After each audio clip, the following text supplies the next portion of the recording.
everybody, I hope that you're well. I'm going to talk to you today about a time when a colleague at work tried to insult me, but actually what she didn't realise is that she was giving me a compliment. I can't really remember the scenario, but what she said to me is, stop being such a Pollyanna. Now you might not know who or what a Pollyanna is. I did a little test at work and asked people do they know who Pollyanna is, and everybody absolutely failed me, nobody knew. But fortunately for me, I did know who Pollyanna is because I used to spend my rainy Saturday afternoons watching old films with my mum. So Pollyanna is a character from a children's book and a children's film, and if you want to watch the film, you can see it now on Disney+. And it's the story of a girl whose parents were missionaries and then she became orphaned and she goes to live with her uptight and grumpy aunt, but then she kind of turns her aunt around and the whole town, and has this kind of revolution with her attitude of gladness. And in the story, she tells about how her dad had invented this thing called the Glad game. And it started one Christmas when she was really looking forward to getting a doll. And she really hoped for a doll. And in order to get to her Christmas present, she had to go to the missionary box. So she went to the missionary box, but instead of getting out a doll, what she got out was a pair of crutches. But instead of being disappointed, she decided that she was going to be glad about getting this pair of crutches because she didn't need them. She was happy because she realised that her life was good because she didn't need the crutches.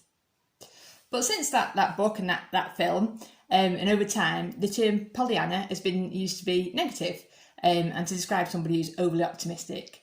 Now, I don't feel like I'm like that, but what the character Pollyanna does have is contentment. And I do think there's a great peace that God can give you by learning to be content in all circumstances. So many of you might be going through all sorts of periods of personal change at the moment. And if your joy is dependent on your situation, then you can lose it. But contentment is something that's consistent. In Philippians 4, Paul says, I've learned to be content whatever the circumstances. I know what it is to be in need, and I know what it is to have plenty. I've learned the secret of being content in any and every situation. Whether well-fed or hungry, whether living in plenty or in want, I can do all this through him who gives me strength. So I think the secret of contentment is something that we should all aspire to, and I've got the key to help you unlock this, and it's to be more like Pollyanna. You don't have to dress like her, obviously, but it's in this attitude of gladness. And you might want to fact check this, but according to Pollyanna, there are 826 glad passages in the Bible where God encourages us to be joyful or glad. And in the film, it's suggested that if you take one a week, it'll keep you going for the next 16 years. So that's 16 years of gladness and 16 years of joy and 16 years of contentment. And if you don't want to take Pollyanna's word for it, let me read you something from Ecclesiastes.